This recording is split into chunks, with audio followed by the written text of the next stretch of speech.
আজি আমাৰ প্ৰয়াত প্ৰাক্তন মুখ্যমন্ত্ৰী তৰুণ গগৈ ছাৰৰ অস্থি আমি যোৰহাটৰ পৰা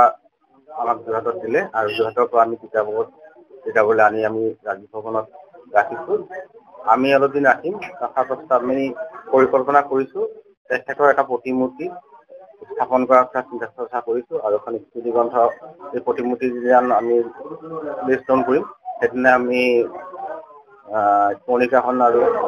প্ৰকাশ কৰিম। তাৰ পৰা এখন স্থান অনুষ্ঠান আমি কৰিম বুলি